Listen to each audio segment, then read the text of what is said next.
नमस्कार, हिंदनामा न्यूज में आप सभी का स्वागत है। रीवा लोकसभा चुनाव में कम मतदान के साथ ये भी भारी चिंता का विषय। क्या यही है चुनाव का मकसद? कोई कर रहा कूकू तो कोई कर रहा हुआ हुआ।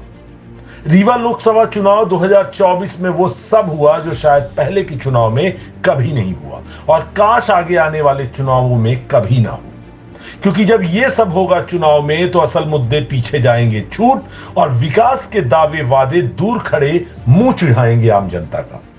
तो रीवा संसदीय सीट में इस बार के लोकसभा चुनाव में हुआ ये कि इस बार विकास के मुद्दों की बात तो हुई, विकास कार्यों की भी बात हुई, बात राम मंदिर और धर्म की भी हुई, लाडली बहनों की बात हुई, तो वहीं कांग्रेस के 5 गारंटियों की भी बात हुई, मोदी फैक्टर की बात तो सबसे ज्यादा हुई। सत्ता पक्ष ने विकास के दावे किए तो विपक्ष ने विकास कार्यों का हिसाब किताब भी मांगा।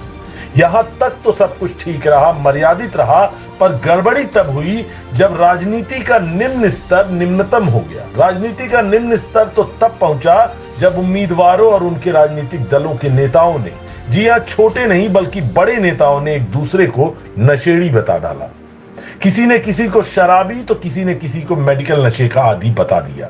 किसी ने किसी को पैकार बताया तो दूसरे ने पहले को उससे भी बड़ी उपमा दे डाली। अब भला जनता को इससे क्या सरोकार? बहरहाल ये सब बातें बताती हैं कि इस बार के चुनाव में राजनीति का स्तर भी निम्नतम रहा और इसका श्रेय जनता को नहीं बल्कि जनता के तमाम नेताओं को जाता है जो चुनाव के रण मैदान में रहे। वैसे एक सवाल यह भी कि रीवा में इस बार कम मतदान प्रतिशत होने की कई वजहों में से एक वजह कहीं नेताओं की यह अनर्गल जुबानी जंग भी तो नहीं है कि जनता ने देखा हो कि ये नेता तो एक दूसरे पर व्यक्तिगत आरोप प्रत्यारोप लगाने में ही मशगूल है। इनकी चुनाव में ऐसी गंभीरता को देख कहीं जनता ने भी इस गर्मी की तपिश में अपने कंफर्ट जोन से निकलने में गुरेज किया हो। कहीं ऐसा तो नहीं हुआ जिसकी वजह से कम मतदान हुआ हो। हालांकि यह कोई पुष्ट प्रमाणित तौर पर तो नहीं कहा जा सकता, परंतु मंथन चिंतन का विषय जरूर हो सकता है।